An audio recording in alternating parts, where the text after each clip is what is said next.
David here with Figboot on Pens. Around this time of year, I typically try to come up with a top 10 list of sort.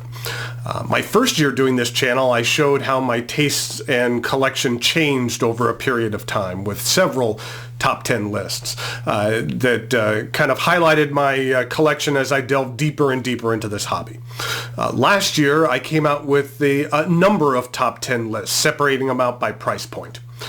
And this year, I wanted to do something a little different. We'll just be basically a straight top 10 list of my favorite pens in my collection. Now, of the top 10, 7 of these pens are pens which I have reviewed on my channel, and 3 are ones that I haven't reviewed yet. And what I'm going to do is just give kind of a brief bit of info about each of these pens and why it made my list. And if you want to receive some more in-depth information, then you can watch the individual reviews, or at least for the 7 that I've reviewed. Over this past year, while I have significantly decreased the physical number of pens that I have purchased, the quality and cost of the ones that I did pick up were generally higher. This was not an easy list for me to put together.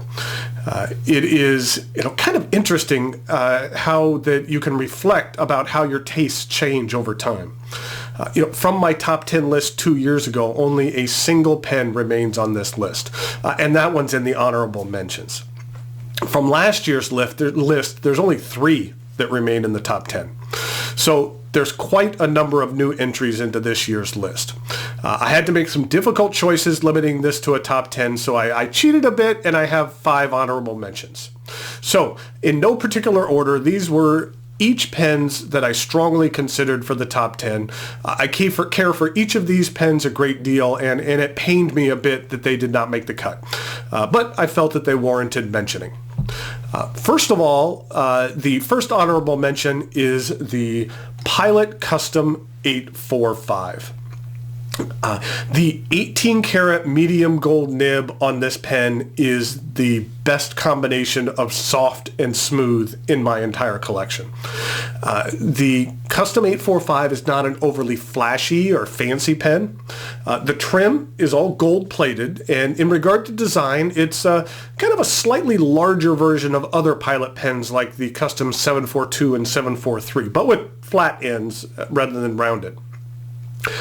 The 845 is actually made from ebonite rather than resin, and other than the section is resin, and the rest of the pen is coated with a black urushi lacquer.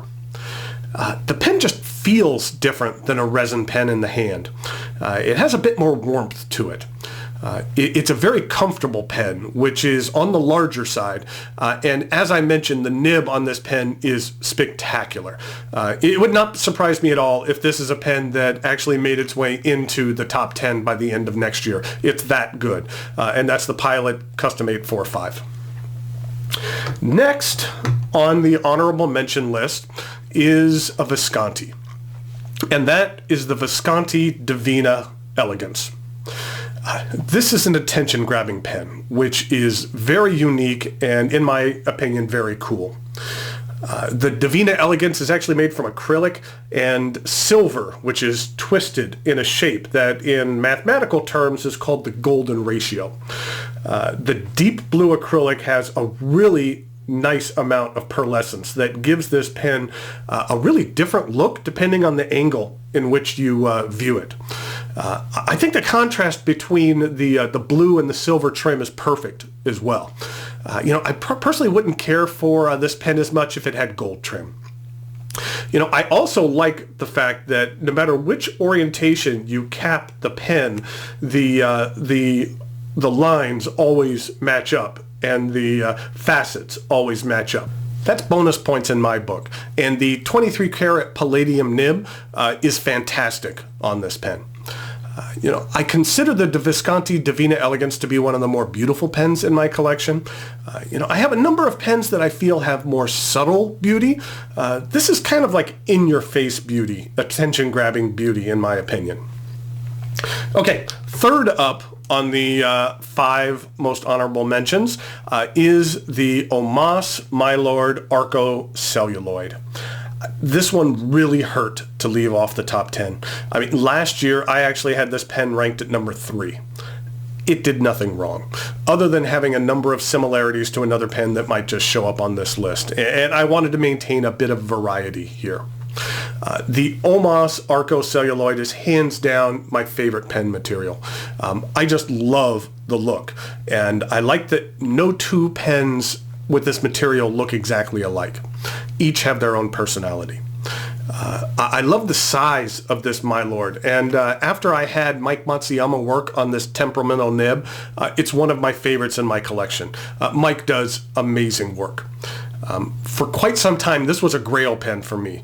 With Omas no longer around, they were becoming increasingly difficult to obtain, so it took a lot of searching and patience before I found this one at an acceptable price. If I was just able to go into any retail site and just pick one of these up, it wouldn't have felt, it still would have felt like an amazing pen, but adding that hunt, that difficulty level of acquisition, it just makes, for me, the Omas My Lord Arco that much more special to me. Okay, last up on this honorable mention list is the Pelikan M1000. For the last 2 years, I actually ranked the M805 in my collection higher than the M1000. And in the grand scheme of things, the Pelikan M800 line is pretty close to a perfect fountain pen, in my opinion. But this year, when given the choice between picking up my M805 and one of my M1000s, more often than not, I reached for the M1000. I found myself gravitating towards some larger pens, and the M1000 is definitely one that fits in that category. It feels very great in the hand, even for a large pen. And the nib on the M1000 is very large, and in my opinion, the two-tone nib that has shoulders just a little more narrow than the other nibs of this size is one of the prettiest in my collection. The nib has a bounce and a spring and a flex to it that I don't enjoy on other pens, or some other pens, but I love on this one. You know what? I'm sorry, I miscounted. I do have one more honorable mention. So the last honorable mention is the Wahl Eversharp Decoband. This is a very large pen. It's made from ebonite, and this particular model is the rosewood finish, and I think it's beautiful. The star of the Decoband is the 14 karat gold number 8 sized gold flex nib, which is a semi-flex nib that's kind of more suited for everyday writing than the Wahl Eversharp Superflex nib, which is also offered as an option with this pen. I really love the bright red feed as well. I wish that more pens had colored feeds. I like pens with stories, and I've mentioned this before, but the story behind this feed is that the wife of Sid Saperstein, one of the gentlemen behind the creation of this pen, had a favorite pair of Louboutin shoes, which are famous for having red soles, which was the inspiration behind having this red feed. The Gold Flex nib performs outstanding, and it has a real distinct feedback that I really enjoy. And I love a lot of little details about this pen. I like the fact that the cap band rotates, and that's on purpose. I have a tendency to play around with it when I'm using this pen, since the thing is way too large to post, so you're usually always kind of holding on to the cap. Sid calls this feature an executive pacifier. So the Wahl Eversharp Decoband is a very nice pen that I enjoy, and like the other honorable mentions, it was very difficult to leave off of this year's list. Okay, on to the top 10. Coming in at number 10 on my list of favorite pens is the Kanilea Kilauea. Now, I have two Kanilea pens, and I debated which of the two I would place on this slot. I love them both. If you're not familiar with them, the Kanilea Pen Company features pens inspired by the nature and culture of the Hawaiian Islands. They have some of the most visually stunning pens that I've ever seen.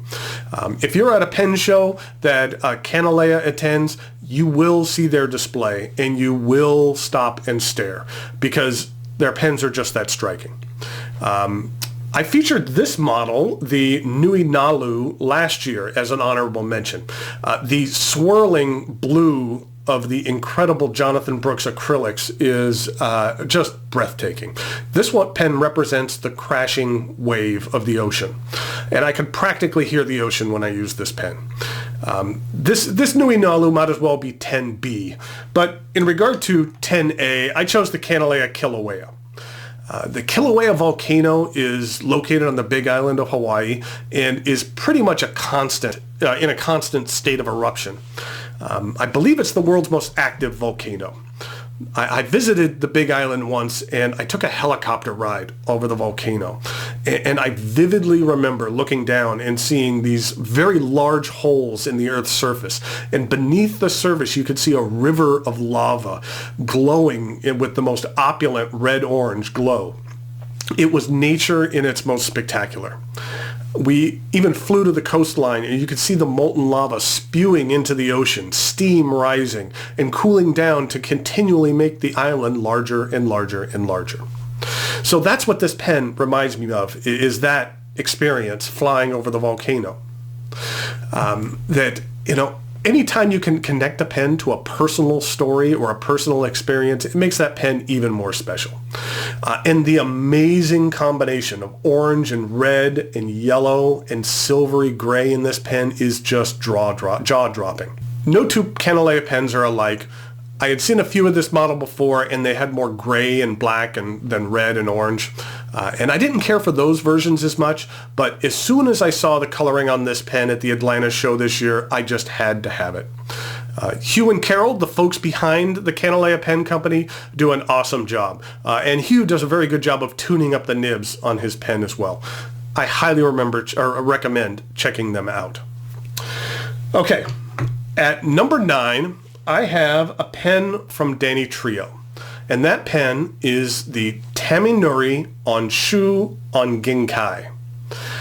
This is a good example of how rough this list was this year. Last year, I had this pen at my number 2. It is still very special, though, and well-deserving on a place on this list. First of all, as you can see, this pen is enormous. It's a baseball bat. It's pretty much the largest pen I own. And, I don't categorize myself as having huge hands, and I like large pens, but I could see how for a number of folks, this pen would be just comically large and unwieldy to use.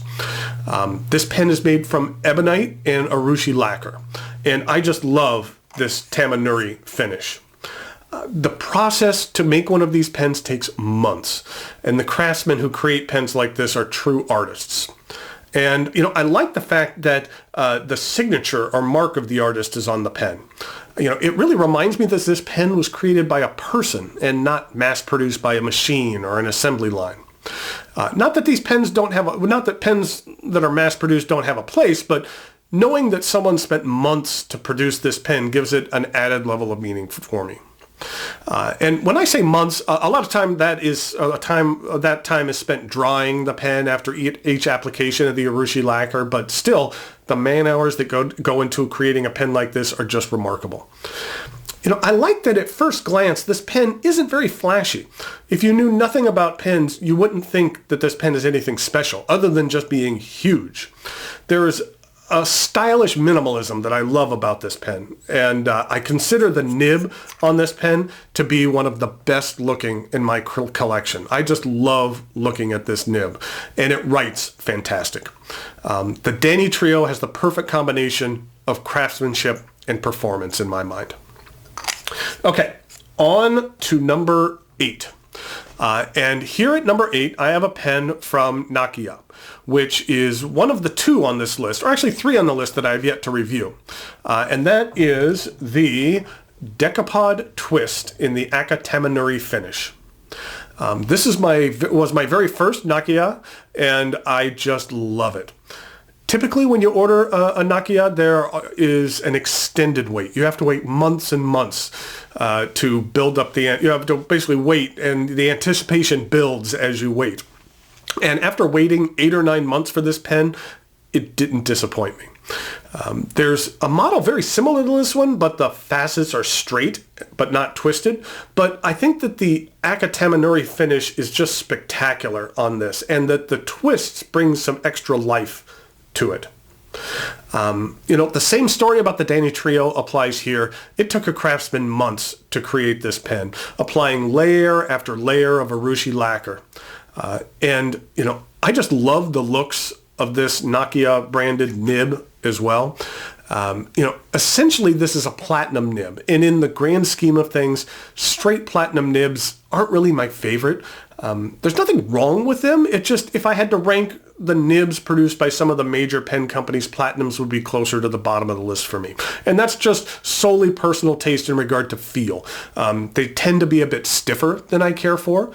I've never had any issues with performance of any platinum nib. Like I said, it's just a personal preference in regard to feel. The medium nib is 14 karat gold on this pen, and it's a bit on the stiff side, but it does have a fair amount of feedback. But it isn't buttery smooth, but it has more of an elegant precision that I really enjoy. Okay, on to number 7. And on to number 7, where I have a pen from Sailor. And that pen is the King of Pen Ebonite. This was a pen that was at number 4 on my list last year. And as the name implies, it's made from ebonite, which on this model is polished and can give off a faint smell of rubber, which over time has diminished a little bit, but it's still there. There is a warmth to this pen that I really like, and that it feels like it has a bit of elasticity to it as well. A unique feature of this ebonite is that over time, the color will actually change a bit from this jet black to more of a deep black brown. Now, exposure to direct sunlight and fluorescent light will quicken the metamorphosis, but if you keep it out of that light, then it should stay black for an extended period of time, or for longer. The section is actually resin, and the pen has the standard Sailor King of Pen nib, which I just adore. If you forced me to only use a single nib for the rest of my life, I would choose a medium Sailor King of Pen nib. I have 5 different pens with this nib, and all of them are mediums, and each have their own personality. Some are more firm, some have a bit more bounce, some have more feedback than others, and other little traits. But of the bunch, my single favorite nib is this one here on the King of Pen Ebonite. It's a bit smoother than my others. Now, these sections are all identical, so I could take out this nib and put it on a pen I care for a little bit more to make it more of like a super Sailor pen, but this is the nib that came with this pen, so it gets to stay with this pen. So it makes me care for this model all that much more. Okay, coming in at number 6 is a Visconti. Now, I have a number of Viscontis that I really care for, but there's one for me that personally stands above the rest, and that is the Visconti Opera Crystal Dark Age. This pen is part of Visconti's Squaring the Circle collection. These pens aren't round, they're not faceted, they're kind of a bit of an in-between. It's made from a clear, high-quality acrylic, which is a very nice feel in the hand. The pen feels very solid. All of the trim is black and ruthenium plated, even down to the piston rod, which you really can't see down here. I just think that's a nice detail, and it adds to the overall look of the pen, even though most of the time when you have the pen inked up, you don't get a clear look at the rod. This particular pen was part of a very limited edition. There was only 38 of these pens made, and this one here is number 18. I really love the black nib on this pen. I think it looks very sharp. This pen uses Visconti's power filling mechanism and has an enormous ink capacity. And I enjoy seeing the ink slosh around this barrel. While I have other Visconti pens in my collection which didn't perform perfectly out of the box, the same cannot be said for the Opera Crystal Dark Age. It was perfect right off the bat. This is a very wet and very generous medium nib that is fairly smooth, with just a hint of feedback. I would say it's my second favorite nib on any Visconti pen. My favorite is on my Visconti Millionaire. That's the pen with the marble body. And while I love that pen and love the nib, the Opera Crystal Dark Age is more of a complete package in my opinion, and kind of ranks as my overall favorite Visconti pen in my collection. Okay, coming in at number 5, there's another pen from Nokia, and that is the Nokia Dorsal Fen 2. This pen has one of the most unique shapes in my collection, and I feel it's just incredible. I am really in awe of this pen. I ordered it last December, and at the time I was told the wait would be close to a year, so I was anticipating receiving it around now. But 2 months later, the pen arrived. I'm not sure what changed or if I received mine because someone else canceled their order, but that's what you can expect from Nokia. There are no certainties in regard to production timeframes. They work at their own pace. It's done when it's done. And when an artisan doesn't feel like they want to create a specific model any longer, then it's discontinued. Recently, they've stopped taking orders for the Dorsal Fen 2. I'm not sure if they're still not taking orders, but the reason was because it wasn't being discontinued, but because the wait list had grown so large, well over a year. And they felt they needed to get the wait time down before they began to accept orders again. The distinguishing feature on this pen are the two large fins that are on both the barrel and the cap. From what I understand, the ebonite pen beneath the barrel, beneath the surface, is essentially round, and the fins are actually built up by applying layer after layer after layer of urushi lacquer over months of production time. This is really a remarkable process, and one with stunning results. It's really a remarkable process, and this fin feels really unique in your hand, and it kind of gives you the feel of wielding a curved samurai sword. I just love this thing. Okay, on to number 4, where we have a pen that I picked up earlier this year, which quickly shot up my list and became one of my favorites in my collection, and that is the Sailor King of Pen Pro Gear Sky. I mentioned it earlier that the Sailor King of Pen nib is my favorite, and behind the one in my ebonite model, this one is my second favorite in my collection. It's very close to perfect for me. I really hadn't intended to purchase this pen. I was in New York City earlier this year, and I visited the Fountain Pen Hospital in Lower Manhattan. And as soon as I saw this on display, I knew that I needed to have it. They had one last model in stock, and it happened to be a medium nib, which is what I wanted. So I felt it was a bit of fate, and I couldn't walk out of there without the pen. I just love this translucent blue, and the silver trim is just gorgeous. Typically, I prefer silver hardware over gold, and I don't think this pen would look half as good with gold trim. And as I mentioned, the nib is big and fat and juicy and amazing. It's the King of Pen nib. It's really a joy to write with. When I left the Fountain Pen Hospital, I went directly up to the Natural History Museum and the Hayden Planetarium, and I conducted my interview with Dr. Neil deGrasse Tyson, which was a lot of fun. Here's us after the interview. I wasn't going to ask for a picture, but his publicist was there and asked to get a picture, and I'm glad she did. He's holding up the pens that we went over during the interview, and then I have my new acquisition from that morning in my hand, this pen. So not only does this pen provide an outstanding performance, it reminds me of a very fun and adventurous day in New York City. And like I mentioned before, when you can tie memories and experience to quality pens, then they become that much more special and personal to you. Okay, 3 more to go. Coming in at number 3 is a pen that I recently reviewed, that I picked up recently, that I cannot say enough good things about. And that is the Konid Bulk Filler King Size. I posted a review of this pen just a couple of days ago. So if you want to know significantly more detail about it, then I would suggest checking that out. I had really debated picking up this pen for quite some time. Several times I had one in my shopping cart, just a single click away from purchasing it, only to back away. And I finally pulled the trigger later this year, and my only regret is taking so long to do so. The Konid Bulk Filler King Size is very similar in size and shape to the King of Pen Pro Gear model that I'm so fond of.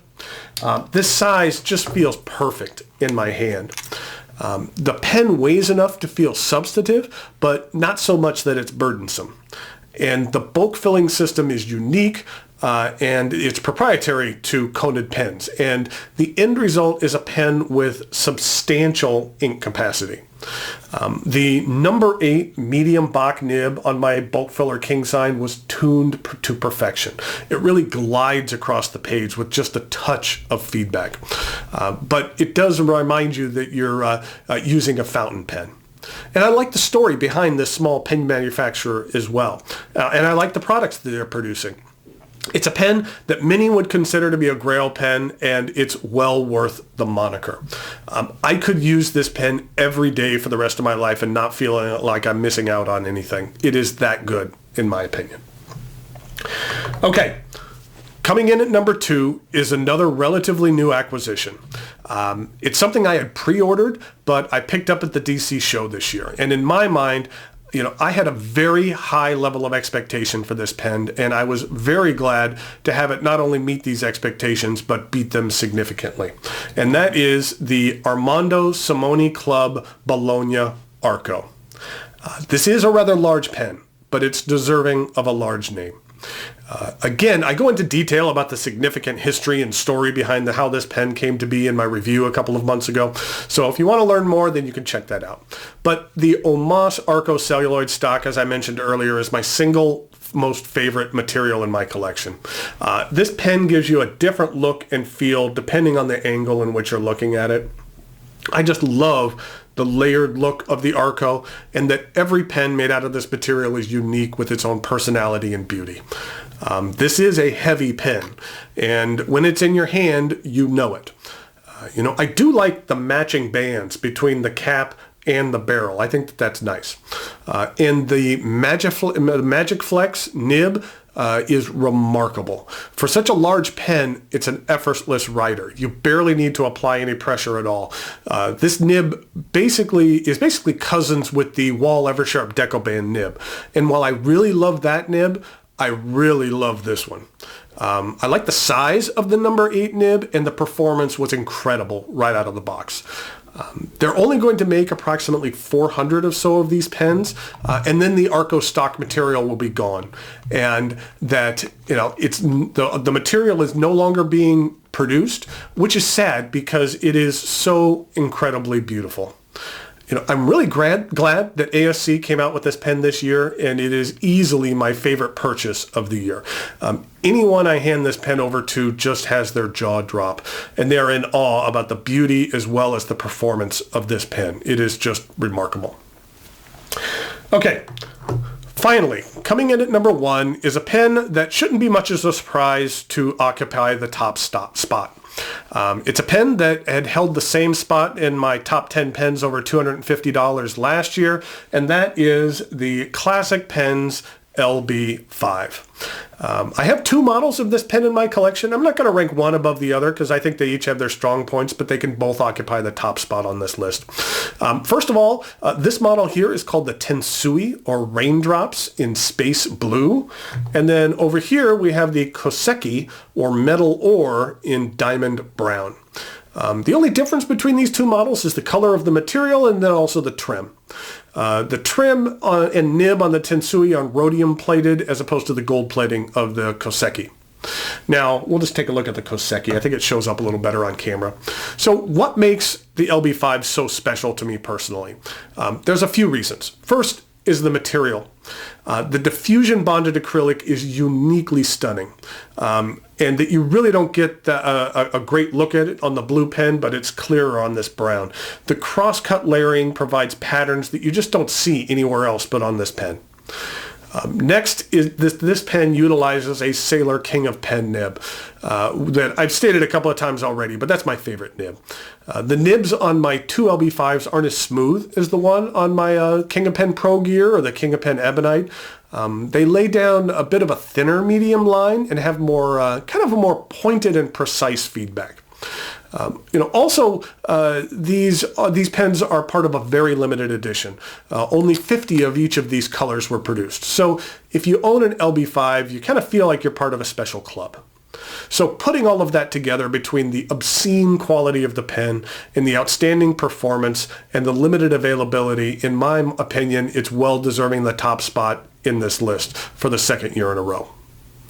So to recap, let's head over here to camera 2 for a recap and a little bit of writing sample. Okay, here we go in regard to a couple of writing samples. To begin with here, we have the Canalea, Kilauea.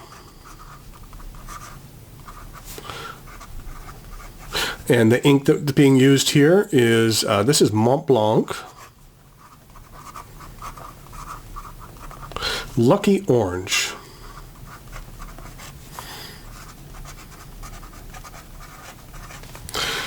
Then next up, we have the Danny Trio. So this is the Danny Trio.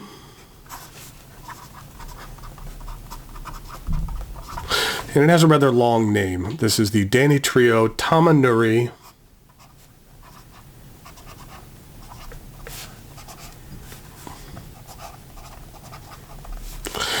on Shu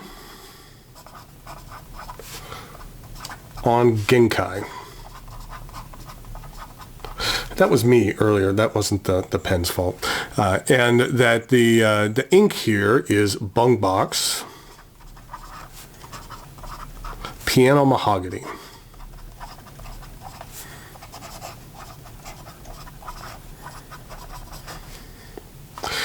Oh, we'll throw a little sample of it in here.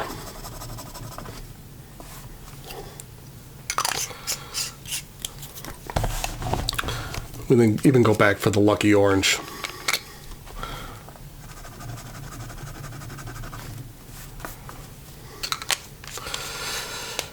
Then next up, we have the Decapod Twist in the Aka Tamanuri, which for the Nakia. So this is the Nakia Decapod Twist.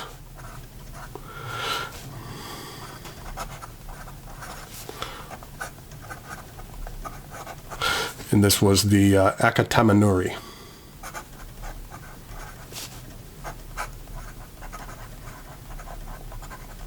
And again, with this pen, it is the Bung Box Piano Mahogany.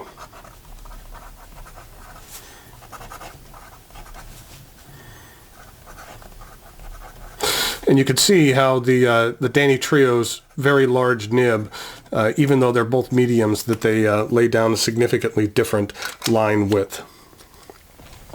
At number 7, next up on the list is the King of Pen Ebonite, which is this one right here. So this is the Sailor King of Pen Ebonite. And the ink is Ackerman Shocking Blue.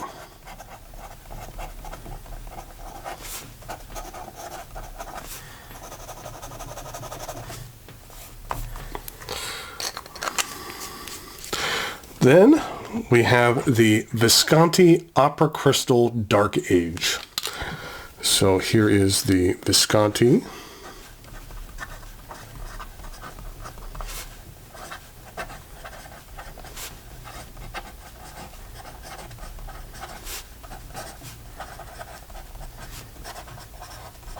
And this is Pilot Hirosuzuku. And this is Kujaku.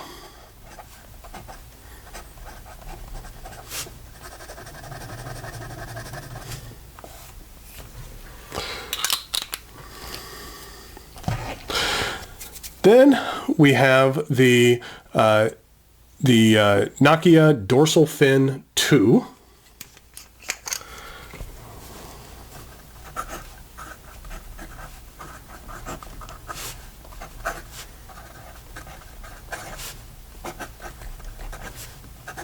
And the ink here is Franklin Christoph.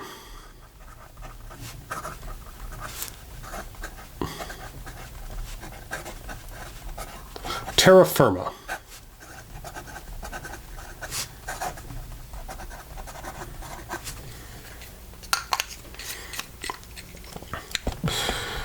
Then next we have the Sailor King of Pen Pro Gear Sky.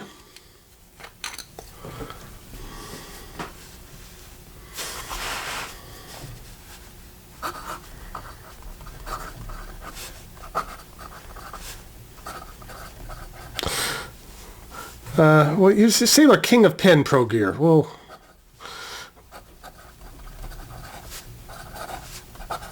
you get the idea. And this particular ink is Pilot Iroshizuku Konpeki.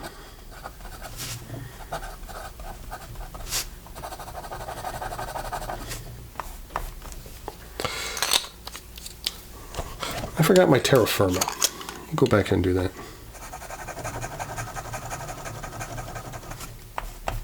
That's one of my favorite kind of reddish browns.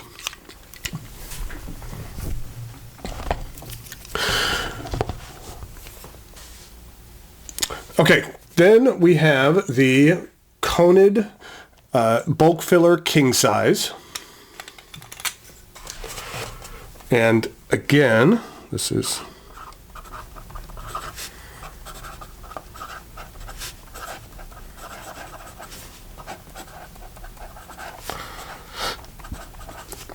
again, this is Pilot Iroshizuku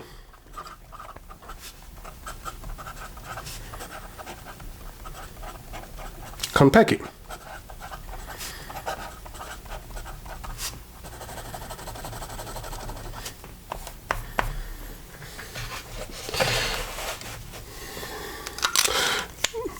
Then I have the Armando Simoni Club Bologna Arco. And let's see, we have the Armando Simoni Club Arco. Actually, Bologna Arco. Boy, I'm losing it. And the ink here is Pilot Iroshizuku. And this is Murasaki Shikabu.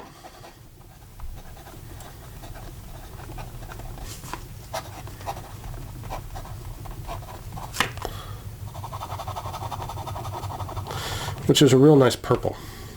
More of a violet.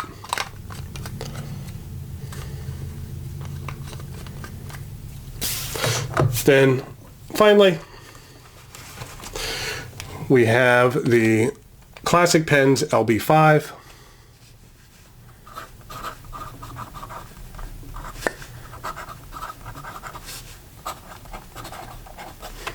And the ink here is Mont Blanc.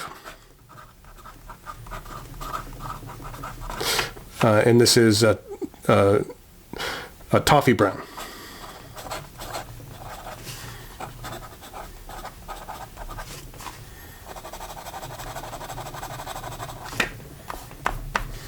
So that's it for my list this year. I hope that you've really enjoyed taking a look at how my favorite pens have morphed over time. And while it can be a challenge to whittle down this list, you know, it's fun to force yourself to make these decisions to see how you truly feel about different pens in your collection. I hope you have a great holiday season. I have lots of great content planned for 2018. I appreciate everyone's support. Thanks for watching, and I'll talk to you later.